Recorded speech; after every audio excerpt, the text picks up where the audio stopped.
Orang paling kaya, kekayaannya akan ditinggalkan. Orang paling tinggi jabatan, jabatannya akan diletakkan. Orang paling pintar, kepintarannya akan disimpan. Semua masuk ke alam kubur hanya membawa satu saja hubungannya dengan Allah, yaitu amal saleh. Karena itu ini yang masuk ke alam kubur hanya membawa satu saja hubungannya dengan Allah, yaitu amal saleh. Orang yang wafat, bahkan orang-orang yang terlahir, lahir tak bawa apapun, maka wafat pun demikian kembali kepada Allah, tidak membawa sesuatu. Hanya perbedaan lahir dengan wafat, bedanya dua. Ya, yang pertama, datang saat lahir tak membawa apapun, pulang kita membawa amal saleh. Pilihan dua, amal salah atau saleh, itu saja. Jadi kalau kita bisa berbuat untuk mengejar yang saleh, kenapa harus memilih yang salah? Itu poinnya. Kemudian yang kedua, saat lahir itu kita menangis dan orang-orang sekitaran kita tertawa menyambut kita. Kita ditertawakan saat kita menangis. Anda bayangkan, kita lahir menangis, orang sekitaran kita tertawa.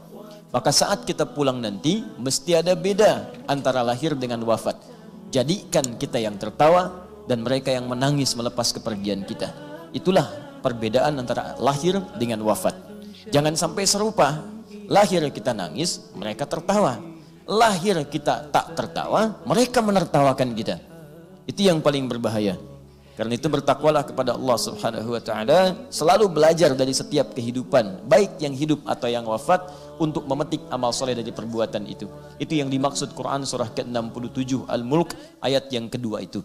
Itu yang dibacakan oleh kita setiap akan tidur, supaya dengan manfaat ayat-ayat itu kita pelajari di dunia, membawa cahaya saat kita kembali ke alam akhirat melalui alam kubur kita. Walladzi khalaqal mauta wal haya liyabluwakum ayyukum ahsanu amala. Dialah Allah yang telah menciptakan kematian dan kehidupan untuk menguji yang hidup itu, siapa yang bisa belajar dari peristiwa kehidupan dan kematian untuk meningkatkan amal solehnya.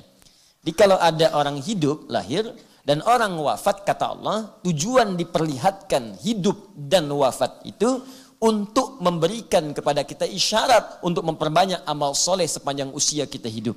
Itu poin besarnya. Jadi kalau ada kehidupan, lihat, oh baru lahir nih, 12 September 2019, baru terlahir, kita sudah 40 tahun. Nah, yang lahir ini masih bersih. Kita 40 tahun, berapa kesalahan yang sudah diperbuat selama hidup 40 tahun ini?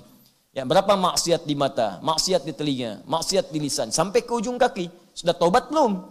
Ya, masa lahirnya bersih, pulangnya kotor? Maka setiap kali ada yang melihat lahiran, mendengar lahiran, terbayang oleh kita hadis Nabi, kullu mauludin yuladu 'alal fitrah. Hei, kamu itu lahir fitrah, seperti bayi ini lahir. Kamu pun yang telah 40 tahun, dulu kamu suci. Saat kamu lahir, kamu bersih. Malu dong, datang bersih, pulang bawa dosa. Datang bersih, pulang kotor. Allah kirimkan kita ke rahim dunia ini dalam keadaan bersih. Masa pulang-pulang banyak bawa kotoran? Maka dari itu setiap melihat orang lahir, ingat kita pun pernah dilahirkan dengan situasi serupa. Ingat kita pun pernah dalam nilai yang sama, yaitu putih, bersih, tanpa noda. Jangan sampai pulang dalam keadaan maksiat. Karena itu setiap mendengar kelahiran, syukurnya dibuktikan dengan bentuk taubat kepada Allah Subhanahu wa taala untuk memperbaiki diri. Itu poinnya. Yang kedua, diperlihatkan orang wafat, diperlihatkan, diperdengarkan, ya, tampak kemudian dalam berita, di media sosialnya, ya, dalam elektroniknya, terlihat, terdengar, nampak. Apa hikmah semuanya itu? Liyabluwakum ayyukum ahsanu amala. Lihat siapa yang wafat. Ketika dia meninggalkan banyak karya, banyak amal-amal kebaikan, maka pantulkan itu ke dalam kehidupan kita. Kalau saya pulang nanti bagaimana? Itu poinnya. Beliau ini pulang, yang ngantarkan banyak, yang nangisi banyak. Nangis dalam arti kemudian merindukan amal solehnya.